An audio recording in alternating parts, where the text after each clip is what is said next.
السلام عليكم ورحمة الله وبركاته. بسم الله الرحمن الرحيم. الحمد لله رب العالمين. اللهم صل على سيدنا محمد وعلى آل سيدنا محمد كما صليت على إبراهيم وعلى آل إبراهيم إنك حميد مجيد. رب اشرح لي صدري ويسر لي أمري واحلل عقدة من لساني يفقهوا قولي. റബീഉൽ അവ്വലിന്റെ പൊന്നമ്പിളി ആകാശത്ത് പ്രത്യക്ഷപ്പെട്ടതു മുതൽ ലോകമെമ്പാടും പ്രവാചക പ്രകീർത്തനങ്ങളെ കൊണ്ട് മുഖരിതമായിക്കൊണ്ടിരിക്കുകയാണ്. നമ്മുടെ ചേരാപുരം അൽ മഹദറത്തുൽ ജലാലിയ ദർസ് പൂർവ്വ വിദ്യാർത്ഥി സംഘടന ജലാലൈസ് അസോസിയേഷൻ നടത്തുന്ന റബി ക്യാമ്പയിൻ്റെ ഭാഗമായിട്ട് നടത്തപ്പെടുന്ന മങ്കൂസ് മൗലിദ് ആശയ പഠനത്തിൻ്റെ ആദ്യത്തെ ക്ലാസ്സാണ് നടന്നുകൊണ്ടിരിക്കുന്നത്. ഈ ക്ലാസ് കേൾക്കുന്നവരിൽ ഒരു പക്ഷേ ഈ പറയുന്ന ആളെക്കാൾ കൂടുതൽ ജ്ഞാനവും ഈ വിഷയത്തിൽ കൈകാര്യം ചെയ്യാനുള്ള പ്രാപ്തിയുമൊക്കെ ഉണ്ട് എന്ന് എനിക്കറിയാം. എന്നിരുന്നാലും പ്രവാചകൻ സല്ലല്ലാഹു അലൈഹി വസല്ലമ തങ്ങൾ, മുത്തഹബീബ് സല്ലല്ലാഹു അലൈഹി വസല്ലമ തങ്ങളെക്കുറിച്ചുള്ള മദ്ഹ് പറയലും പാടലും അത് കേൾക്കലും സംഘടിപ്പിക്കലെല്ലാം വലിയ ഒരു പ്രതിഫലാർഹമായ കാര്യവും രണ്ട് ലോകത്തും നമ്മുടെ വിജയത്തിൻ്റെ നിദാനവുമാണെന്ന് മനസ്സിലാക്കി ആ ഒരു നെയ്യത്തോടെ ചില കാര്യങ്ങൾ മാത്രം ഉണർത്തി നമുക്ക് അള്ളാഹുവിലേക്ക് മുത്തഹബീബ് സല്ലല്ലാഹു അലൈഹി വസല്ലമ തവസ്സുൽ ചെയ്തുകൊണ്ട് പ്രാർത്ഥിച്ച് ചില ക്ലാസ്സുകൾക്ക് ശേഷം നമുക്ക് ദുആ ചെയ്ത് നമുക്ക് ഈ ക്ലാസ് അവസാനിപ്പിക്കാം. ഇത് നല്ല രീതിയിൽ പറയാനും ഉൾക്കൊള്ളാനും മുത്തഹബീബ് സല്ലല്ലാഹു അലൈഹി വസല്ലം തങ്ങളിലേക്കുള്ള ഇഷ്കിൻ്റെ ഒരു വസീലയായി സ്വീകരിക്കപ്പെടാനും ഒരു കാരണമാകട്ടെ എന്ന് ഞാൻ ആമുഖമായി ദുആ ചെയ്യുകയാണ്.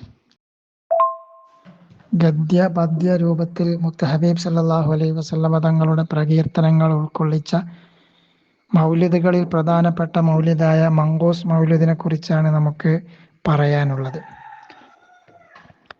മൗലിദ് ഓതുക എന്നുള്ളത് വളരെ പ്രധാനപ്പെട്ട പ്രതിഫലാർഹമായ കാര്യമാണ്.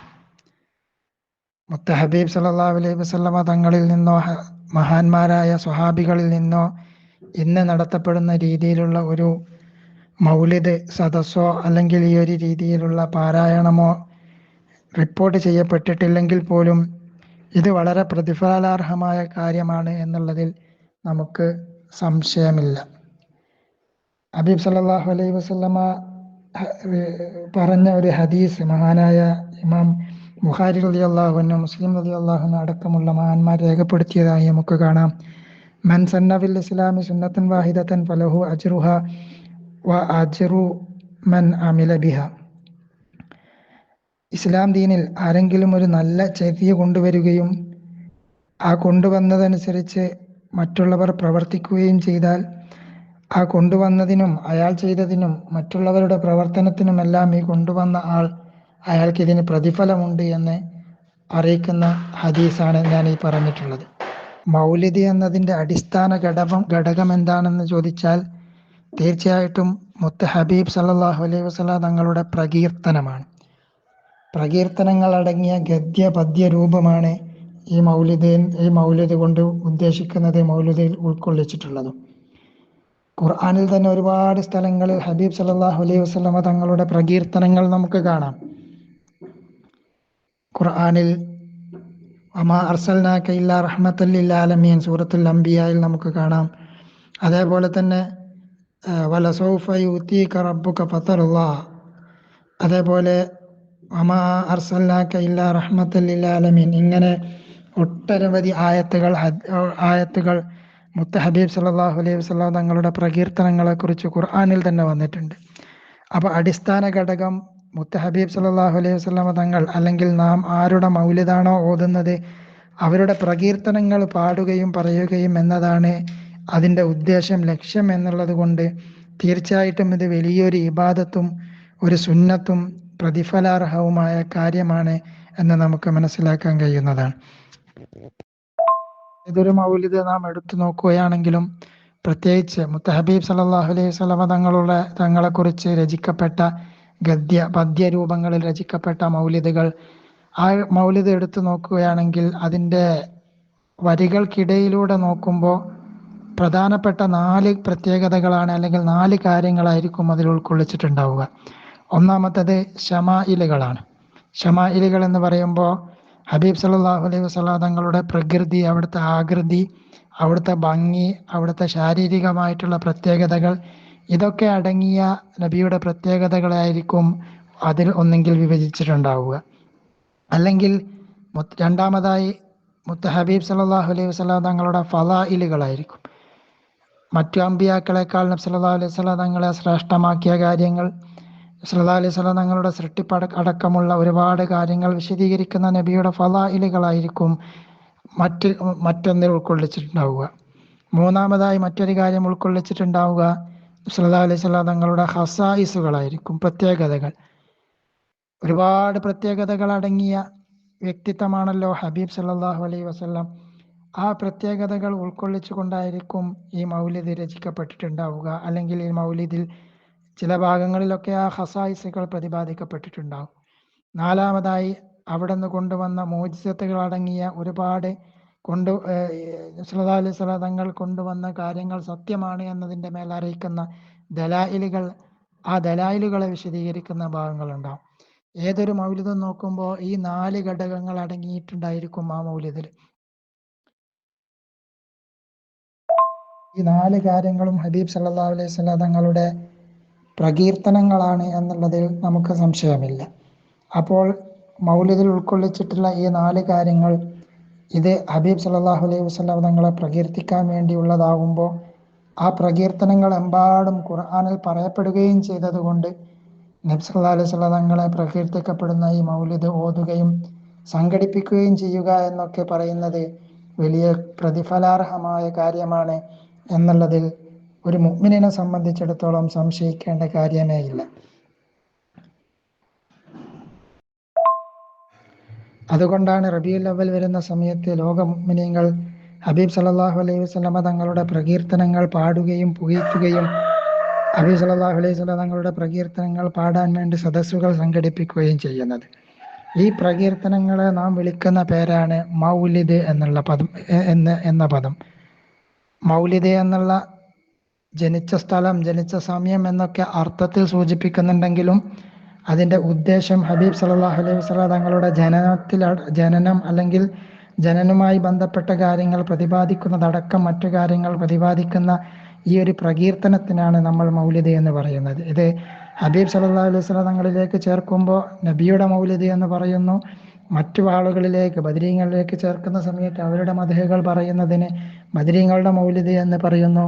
ഏതായാലും മൗലിദ് എന്നുള്ളത് കൊണ്ടുള്ള ഉദ്ദേശം അവരുടെ പ്രത്യേകതകൾ, ആരെക്കുറിച്ചാണോ നമ്മൾ പ്രകീർത്തിക്കുന്നത് അവരുടെ പ്രത്യേകതകൾ, അവരുടെ മദ്ഹുകൾ പാടിപ്പറയുക എന്നതാണ് നമ്മൾ ഉദ്ദേശിക്കുന്നത്. ഈ മൗലിദിൻ്റെ തുടക്കത്തെക്കുറിച്ച് നാം ചരിത്രത്തിലൂടെ ഒന്ന് ഓടിച്ചു നോക്കുന്ന സമയത്ത് ഈ ഒരു വ്യവസ്ഥാപിതമായിട്ടുള്ള മൗലിദ് എവിടെ നിന്ന് തുടങ്ങി എന്നുള്ളതിന് ഒരു തുടക്കം എന്നുള്ളത് നമുക്ക് എവിടെ നിന്ന് ചരിത്രത്തിലൂടെ കൃത്യമായി മനസ്സിലാക്കാൻ സാധിക്കുന്നില്ല. എന്നാൽ ഇന്ന് നാം കാണപ്പെടുന്ന വളരെ പ്രൗഢവും ജനകീയവുമായിട്ടുള്ള മൗലിദ്, ആ മൗലിദിൻ്റെ തുടക്കത്തെക്കുറിച്ച് നാം ചരിത്രത്തിലൂടെ നോക്കുമ്പോൾ മഹാനായ സലാഹുദ്ദീൻ അയ്യൂബി റളിയല്ലാഹു അൻഹു നമുക്കൊക്കെ സുപരിചിതമായ അള്ളാഹുവിൻ്റെ ഔലിയാക്കളിൽ പെട്ട വളരെ പ്രസിദ്ധനായ സലാഹുദ്ദീൻ അയ്യൂബി റളിയല്ലാഹു അൻഹു അദ്ദേഹത്തിൻ്റെ കാലഘട്ടത്തിൽ ഹിർക്കുൽ പ്രവിശ്യ ഭരണാധികാരിയായ അൽ മലിക്കുൽ മുളഫർ അബൂ സഈദ് എന്ന് പറയുന്ന വളരെ സൂഫി വര്യനായ ആ നാട് ഭരിച്ചിരുന്ന ആ നാട്ടിലെ രാജാവ്, അദ്ദേഹത്തിൻ്റെ കാലഘട്ടത്തിലാണ് ഇത്തരത്തിലുള്ള പ്രൗഢമായ രീതിയിലുള്ള മൗലിദ് ആരംഭിച്ചത് എന്ന് ചരിത്രത്തിലൂടെ നമുക്ക് കാണാൻ സാധിക്കും. അതിനർത്ഥം അതിനു മുമ്പൊന്നും മൗലിദ് ഇല്ല എന്നല്ല. ഒരു പ്രൗഢമായ, ഒരു രാജകീയമായ രീതിയിലുള്ള അല്ലെങ്കിൽ ഇന്നൊക്കെ നമ്മൾ നടത്തുന്ന സദസ്സ് പോലത്തെ വലിയ സദസ്സുകൾ ഒരുമിച്ച് കൂടപ്പെടുകയും ആ വലിയ സദസ്സുകളിൽ വലിയ സദ്യ വിഭവങ്ങൾ ഉണ്ടാക്കുകയും ആ ഒരു രീതിയിൽ മൗലിദ് കഴിക്കപ്പെടുകയും ചെയ്ത അതിൻ്റെ തുടക്കമാണ് സലാഹുദ്ദീൻ അയ്യൂബി റളിയല്ലാഹു അൻഹുവിന്റെ കാലഘട്ടത്തിൽ നടന്നിട്ടുള്ളത്. അൽ മലിക്കുൽ മുളഫർ അബൂ സഈദ് എന്ന് പറയുന്ന പ്രവിശ്യ ഭരണാധികാരി നടത്തിയിട്ടുള്ളത്. അല്ലാതെ അതിന് മുമ്പൊന്നും മൗലിദ് നടത്തപ്പെട്ടിട്ടില്ല എന്ന് നമുക്ക് ഇതിലൂടെ അനുമാനിക്കാൻ നമുക്ക് സാധിക്കുകയില്ല. ഏതൊരു പ്രവർത്തനവും ഒരു സമൂഹത്തിൽ വരുന്ന സമയത്ത് ആ കാലഘട്ടത്തിലെ മഹാന്മാരായ പണ്ഡിതന്മാർ, പ്രത്യേകിച്ച് മഹാന്മാരായ കർമ്മശാസ്ത്രത്തിലെ വിധികൾ പറയുന്ന മഹാന്മാരായ പണ്ഡിതന്മാർ, അവർ അതിനെക്കുറിച്ച് വിശകലനം നടത്തുകയും അതിൻ്റെ നന്മതിന്മകൾ ഗ്രഹിക്കപ്പെടുകയും അത് നല്ലതാണോ ചീത്തയാണോ എന്ന് സമൂഹത്തോട് വിളിച്ചു പറയുകയും ചെയ്യുന്നതാണ്. എന്നാൽ ആ കാലഘട്ടത്തിൽ ജീവിച്ചിരുന്ന വലിയൊരു മഹാനായ നവവി റളിയല്ലാഹു അൻഹുവിന്റെ ഉസ്താദായ അബൂ ശാമ റളിയല്ലാഹു അൻഹു. അദ്ദേഹം അടക്കമുള്ള ഒരുപാട് ആളുകൾ, അദ്ദേഹത്തിന്റെ വളരെ പ്രസിദ്ധമായ ഒരു ഗ്രന്ഥമാണ് അൽ ബായിസു അലൽ ഇൻകാരി ബിദ്അത്തി വൽ ഹവാദിസ് എന്ന് പറയുന്ന ഗ്രന്ഥം. ആ ഗ്രന്ഥം അടക്കമുള്ള ഒരുപാട് സ്ഥലങ്ങളിൽ അദ്ദേഹം അടക്കമുള്ള ഒരുപാട് പണ്ഡിതന്മാർ ഇത്തരത്തിലുള്ള മൗലിദുകൾ വളരെ നല്ലതാണെന്നും അത് സുന്നത്താണെന്നും പ്രതിഫലാർഹമാണെന്നൊക്കെ ഫത്വ പുറപ്പെടുവിച്ചതും അതിനെ പ്രോത്സാഹിപ്പിച്ചതും നമുക്ക് കാണാൻ സാധിക്കും.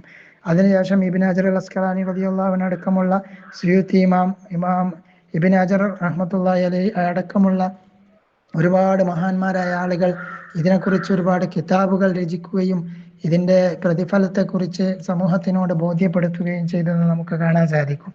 അപ്പോൾ ഈ മൗലിദ് എന്നുള്ളത് അത് ഇത്തരത്തിൽ പിന്നീട് കഴിക്കപ്പെടുന്ന പുതിയൊരു ബിദ്അത്ത് ആണെങ്കിൽ പോലും അത് ബിദ്അത്ത് ഹസനയും പ്രതിഫലാർഹവുമാണെന്ന് നമുക്ക് മനസ്സിലാക്കാൻ സാധിക്കുന്നതാണ്. മൗലിദ് സംഘടിപ്പിക്കലും ഓതലും അതിനുവേണ്ടി സാമ്പത്തികമായ ചെലവുകൾ നടത്തലും വളരെ പ്രതിഫലാർഹമായ കാര്യമാണെന്ന് നമുക്ക് മഹാന്മാരുടെ ചരിത്രങ്ങളിലൂടെയും അവരുടെ മൊഴികളിലൂടെയും നമുക്ക് കാണാൻ സാധിക്കും.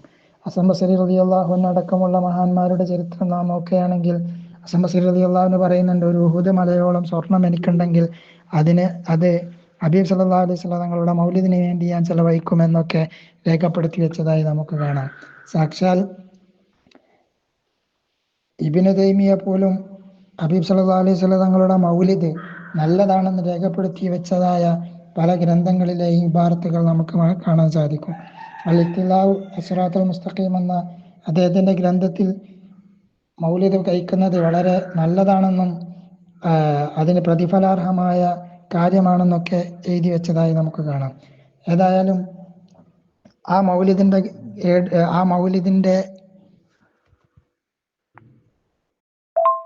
അലൈഹി സ്വലം തങ്ങളെ പ്രകീർത്തിക്കുന്ന ഒട്ടനവധി മൗലിദിന്റെ രചനകൾ നമുക്ക് കാണാൻ കഴിയും. കേരളീയ പശ്ചാത്തലത്തിൽ നാം ഏറ്റവും കൂടുതൽ പാരായണം ചെയ്യുകയും ചർച്ച ചെയ്യുകയും ചെയ്യുന്ന മൗലിദാണ് മങ്കൂസ് മൗലിദ് എന്നത്. ഈ മങ്കൂസ് മൗലിദിന്റെ വരികളിലൂടെ, അതിന്റെ പദ്യ വരികളിലൂടെ ഏതാനും ചില കാര്യങ്ങൾ നമുക്ക് ചർച്ച ചെയ്യാം ഇൻഷാ അല്ലാഹ്.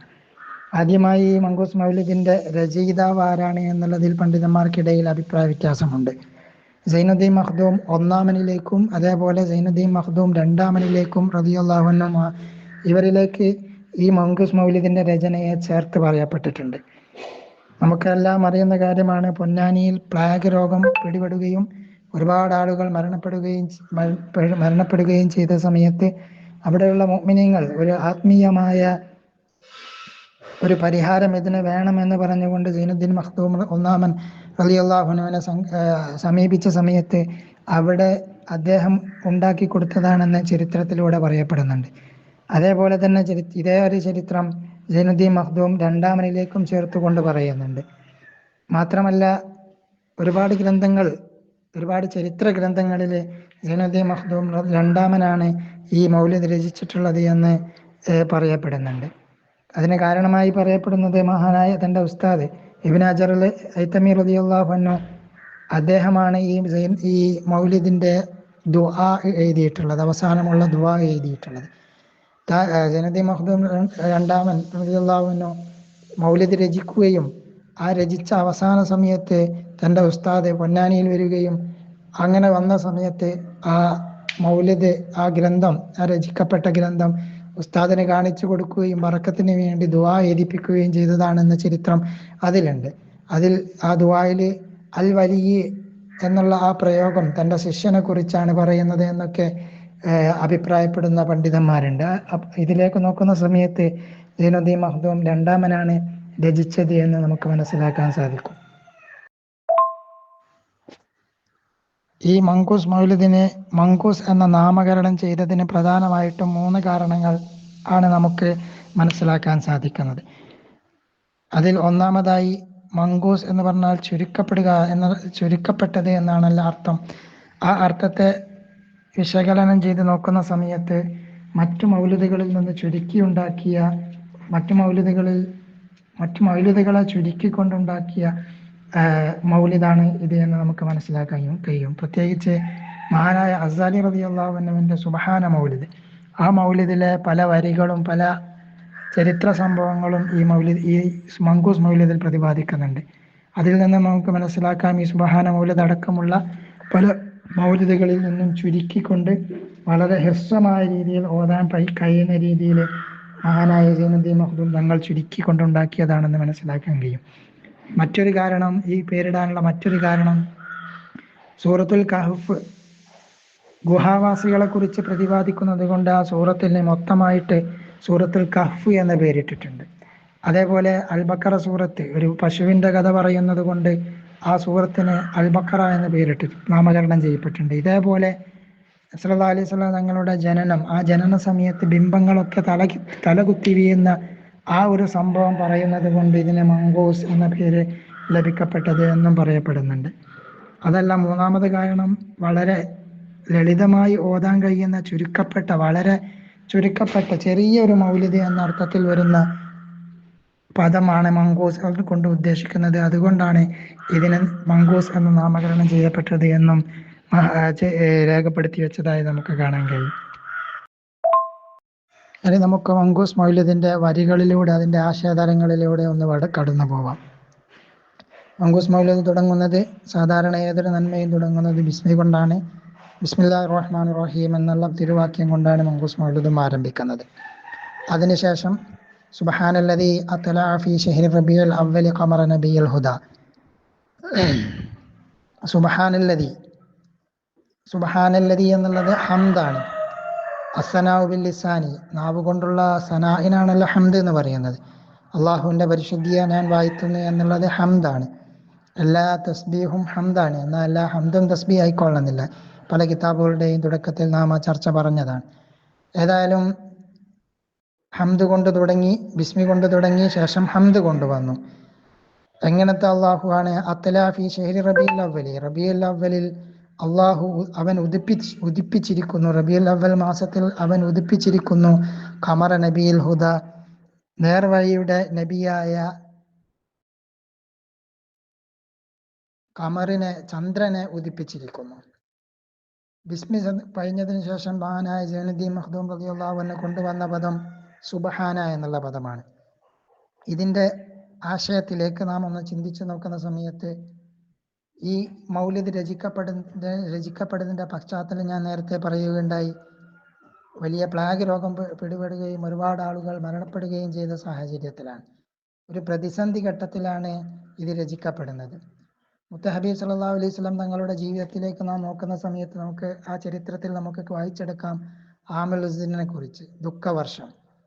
നബിക്ക് വേണ്ടപ്പെട്ട പല ആളുകളും ലോകത്ത് നിന്ന് വിട പറയുകയും വളരെ പ്രയാസകരമായ ഒരു അവസ്ഥയിലൂടെ പ്രവാചകൻ സല്ലല്ലാഹു അലൈഹി വസല്ലം തങ്ങൾ കടന്നു പോവുകയും ചെയ്ത സമയത്ത് അവിടുന്ന് സമാധാനിപ്പിക്കാൻ വേണ്ടിയിട്ട്, ആശ്വസിപ്പിക്കാൻ വേണ്ടിയിട്ട് അള്ളാഹു തൻ്റെ സവിധത്തിലേക്ക് കൊണ്ടുപോയ ഇസ്രാ മിഅ്റാജ്.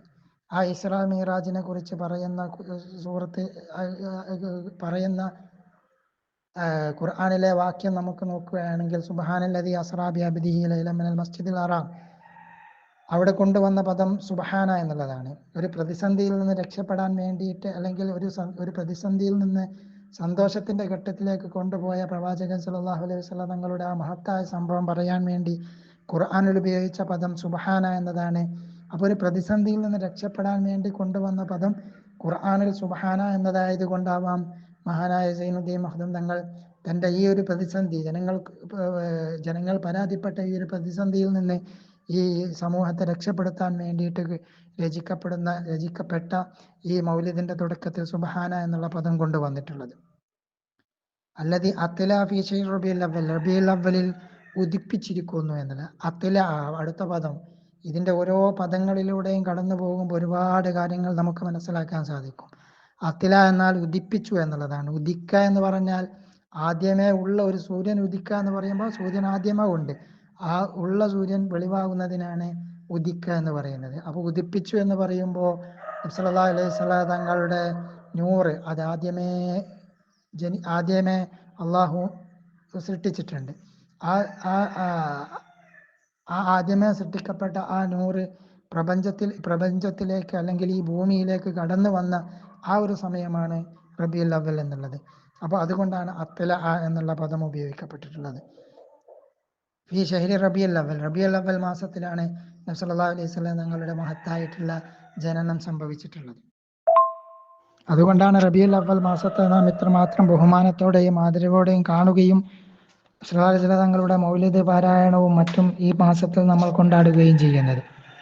റബീഉൽ അവ്വലിന് ഇത്രമാത്രം പവിത്രതയുണ്ടോ എന്ന് നാം ചിന്തിക്കുകയാണെങ്കിൽ മഹാന്മാരായ ഒരുപാട് മഹത്തുക്കൾ ഈ റബീഉൽ അവ്വലിന്റെ പവിത്രത രേഖപ്പെടുത്തി വെച്ചതും അവർ ആചരിക്കുകയും ഈ മാസത്തിൽ ഒരുപാട് സൽക്കർമ്മങ്ങൾ അധികരിപ്പിക്കുകയും ചെയ്തതായി നമുക്ക് കാണാം. മഹാനായ ഇബ്നുൽ ഹാജിബ് റഹ്മത്തുള്ളാഹി അലൈഹി തന്റെ അൽ മദ്ഖൽ എന്നുള്ള കിതാബിൽ ഈ വിഷയത്തെക്കുറിച്ച് ഒരുപാട്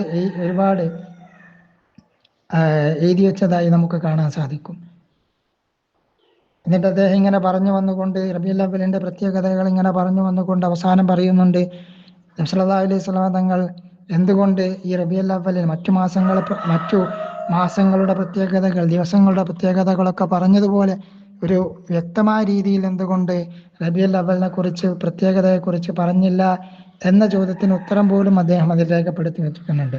സല്ലല്ലാഹു അലൈഹി വസല്ലം തങ്ങൾ അങ്ങനെ പറയാതിരുന്നതിന്റെ കാരണം തന്റെ വ്യക്തിപരമായ ഒരു കാര്യത്തിൽ ഒരു ഉമ്മത്തിന് പ്രയാസം ഉണ്ടാക്കുന്ന ഒരു കാര്യം തന്നെ കൊണ്ടുണ്ടാവേണ്ട എന്ന് കരുതിക്കൊണ്ടാണ് ഇങ്ങനെ ആ മാസത്തെ പ്രത്യേകമാക്കി എടുത്തു പറയാതിരുന്നത്. എന്നാൽ ഈ മാസത്തിന്റെ പ്രത്യേകതയെ സൂചിപ്പിക്കുന്ന അല്ലെങ്കിൽ നബിയുടെ ജനനവുമായി ബന്ധപ്പെട്ട ദിവസത്തിനും സ്ഥലത്തിനും മറ്റുമെല്ലാം പ്രാധാന്യമുണ്ട് എന്നുള്ള സൂചിപ്പിക്കുന്ന ഒരുപാട് ഹദീസുകൾ നമുക്ക് കാണാം.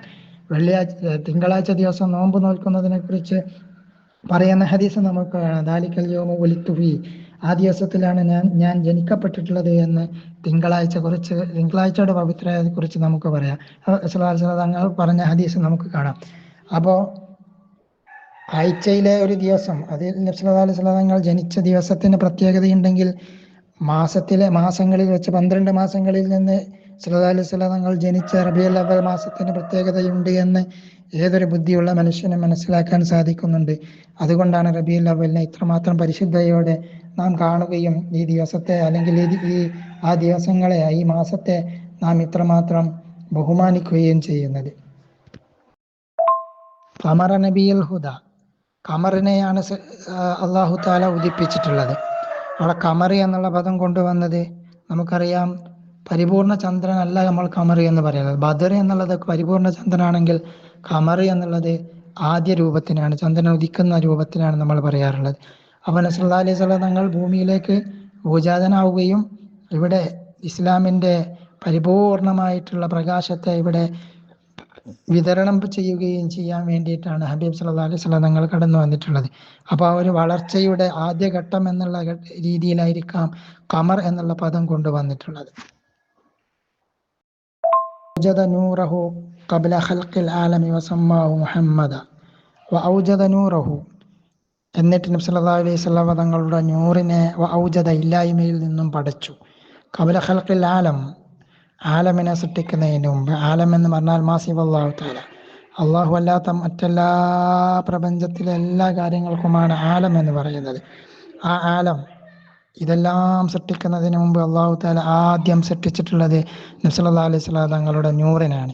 എന്നിട്ട് വസമ്മാഹു മുഹമ്മദ, അള്ളാഹു തആല ആ നൂറിന് മുഹമ്മദ് എന്ന പേര് വെക്കപ്പെടുകയും ചെയ്തു. അല്ലാഹുമ്മ സ്വല്ലി വസല്ലിം അലൈഹി. അള്ളാഹു തആല ആദ്യമായി സൃഷ്ടിച്ചിട്ടുള്ളത് നബി സല്ലല്ലാഹു അലൈഹി വസല്ലം തങ്ങളുടെ നൂറിനെയാണ്. നൂർ എന്ന് പറഞ്ഞാൽ നമ്മൾ സാധാരണ പ്രകാശം എന്നാണ് അർത്ഥം വെക്കാറുള്ളത്. എന്നാൽ നൂർ എന്നുള്ളത് കൊണ്ടുള്ള ഇവിടുത്തെ വിവക്ഷ നമ്മൾ ഇന്ന് കാണുന്ന ഈ സൂര്യൻ്റെയോ അല്ലെങ്കിൽ ഈ ലൈറ്റുകളുടെയോ ഒക്കെ പ്രകാശം എന്നൊരർത്ഥത്തിലല്ല നൂർ എന്നുള്ളത്. അപ്പോൾ സാധാരണ ഇതിന് പണ്ഡിതന്മാരൊക്കെ അർത്ഥം വെക്കുന്നത് ഒളിവ് എന്നൊരർത്ഥമാണ്, അഥവാ ഹക്കീക്കത്തുൽ മുഹമ്മദിയ്യ, സല്ലല്ലാഹു അലൈഹി വസല്ലം തങ്ങളുടെ അടിസ്ഥാന ഗണം. ഇതാണ് ഇവിടെ നൂറ് കൊണ്ട് ഉദ്ദേശിക്കുന്നത്, അല്ലാതെ ഈ കാണുന്ന ഈ പ്രകാശം എന്നുള്ള ഒരു അർത്ഥമല്ല. ഏതൊരു വസ്തുവിനും ഒരു അടിസ്ഥാനമായിട്ടുള്ള ഒരു ഗണമുണ്ടാവും. മനുഷ്യനാണെങ്കിലും ഇനി മൃഗങ്ങളാണെങ്കിലും സസ്യങ്ങളാണെങ്കിലും അത് ആദ്യം ഉണ്ടായത് ഏതോ ഒരു അടിസ്ഥാന ഗണം, ഏതോ ഒരു ആദ്യം അതിൻ്റെ ആദ്യത്തെ ഉൽപ്പത്തി അതുണ്ടായിട്ടുള്ളത് ഏതെങ്കിലും ഒരു അടിസ്ഥാന ഗണത്തിൽ നിന്നായിരിക്കും. ആ അടിസ്ഥാന ഗണം എന്നുള്ളതാണ് ഇവിടെ നൂറ് എന്നുള്ളത് കൊണ്ട് ഉദ്ദേശിക്കുന്നത്. ആ നൂറ് എന്നത് എന്താണ് എന്ന് നമുക്കൊരിക്കലും മനസ്സിലാക്കാൻ കഴിയില്ല, അല്ലാഹു ആലം. അപ്പോൾ അല്ലാഹു തആല ആദ്യം സൃഷ്ടിച്ചിട്ടുള്ളത് നബി സല്ലല്ലാഹു അലൈഹി വസല്ലം തങ്ങളുടെ നൂറിനെയാണ്. എന്നാൽ ഇതിന് വിപരീതമായിട്ട് പല വാദങ്ങളും ഉന്നയിക്കപ്പെടാറുണ്ട്. ആകാശത്തെ സൃഷ്ടിച്ചു എന്നോ അല്ലെങ്കിൽ അർശിനെ സൃഷ്ടിച്ചു എന്നൊക്കെ പറയപ്പെടാറുണ്ട്. എന്നാൽ അതൊക്കെ നബി സല്ലല്ലാഹു അലൈഹി വസല്ലം തങ്ങളുടെ നൂറിൻ്റെ സൃഷ്ടിപ്പിന് ശേഷമാണ് നടന്നിട്ടുള്ളത്. മഹാനായ ജാബിർ റളിയല്ലാഹു അൻഹുവിനെ തൊട്ട് റിപ്പോർട്ട് ചെയ്യുന്ന ഹദീസിൽ സല്ലല്ലാഹു അലൈഹി വസല്ലം തങ്ങൾ പറഞ്ഞതായി നമുക്ക് കാണാം, അവ്വലുമാ ഖലഖല്ലാഹു നൂരി, ആദ്യമായിട്ട് അള്ളാഹു സൃഷ്ടിച്ചിട്ടുള്ളത് എൻ്റെ പ്രകാശമാണ് എന്ന് സല്ലല്ലാഹു അലൈഹി വസല്ലം തങ്ങൾ പറഞ്ഞതായി നമുക്ക് കാണാം. മാത്രമല്ല ആദം നബി അലൈഹി സ്വലാമിൻ്റെ തൗബയെ കുറിച്ച് പറയുന്ന സ്ഥലത്ത് അവിടെ സല്ലല്ലാഹു അലൈഹി വസല്ലം തങ്ങളെ തവസ്സുലാക്കിക്കൊണ്ടുള്ള ദുആ ചെയ്തു എന്നൊക്കെ പറയുന്ന ആ ഒരു സ്ഥലത്തിന് സല്ലല്ലാഹു അലൈഹി വസല്ലം തങ്ങളുടെ പേര് അത് അർശിൽ എഴുതി വെക്കപ്പെട്ടിട്ടുണ്ട് എന്നൊക്കെ നമുക്ക് ഹദീസുകളിലൂടെ കിതാബുകളിലൂടെ മനസ്സിലാക്കാൻ സാധിക്കും. അപ്പോൾ അതിൽ നിന്നൊക്കെ മനസ്സിലാവുന്നത് അർശിനെയും മറ്റും എല്ലാം പടക്കുന്നതിന് മുമ്പ് നബി സല്ലല്ലാഹു അലൈഹി വസല്ലം തങ്ങളുടെ നൂറിനെ അല്ലാഹു തആല സൃഷ്ടിച്ചിട്ടുണ്ട് എന്നാണ്. എന്നിട്ട് അല്ലാഹു തആല ആ നൂറിന് മുഹമ്മദ് എന്ന നാമകരണം നൽകപ്പെടുകയും ചെയ്തു. അല്ലാഹു തആല തന്നെയാണ് ആ നാമകരണം നടത്തിയിട്ടുള്ളത്. മുഹമ്മദ് എന്നുള്ള പേരിന് ഒരുപാട് പ്രത്യേകതകളുണ്ട്. ഒന്ന്, അല്ലാഹു തആലയാണ് നാമകരണം ചെയ്തത് എന്നത് തന്നെ അതിൻ്റെ പ്രത്യേകതകളിൽ ഏറ്റവും വലിയ പ്രത്യേകതയാണ്. ഇൻഷാ അല്ലാഹ് അടുത്ത ക്ലാസ്സിൽ നമുക്ക് ബാക്കി ഭാഗങ്ങൾ വിശദീകരിക്കാം. നമ്മൾ കേട്ടതും പറഞ്ഞതും അല്ലാഹു സാലിഹായ സൽക്കർമ്മമായി നമ്മിൽ നിന്ന് കബൂൽ ചെയ്യുമാറാവട്ടെ. ഇത് കാരണം ഹബീബ് സല്ലല്ലാഹു അലൈഹി വസല്ലം തങ്ങളുടെ ഈ പ്രകീർത്തനം പറയുന്നത്, കേൾക്കുന്നത്, സംഘടിപ്പിക്കുന്നത് കാരണത്താൽ അവൻ്റെ ഇഷ്ടദാസന്മാരിൽ അല്ലാഹു നമ്മെ ചേർത്ത് തരുമാറാവട്ടെ. ഹബീബ് സല്ലല്ലാഹു അലൈഹി വസല്ലം തങ്ങളെ പല പ്രാവശ്യങ്ങളിലായി കാണാനും അനുഭവിക്കാനുമുള്ള തൗഫീഖ് റബ്ബ് നമുക്ക് നൽകി അനുഗ്രഹിക്കുമാറാവട്ടെ എന്ന് ദുആ ചെയ്ത് ഇന്നത്തെ ക്ലാസ് ഇവിടെ അവസാനിപ്പിക്കുകയാണ്. വാഖിറു ദഅവാനാ അൽഹംദുലില്ലാഹി റബ്ബിൽ ആലമീൻ. അസ്സലാമു അലൈക്കും വറഹ്മത്തുള്ളാഹി വബറകാതുഹു.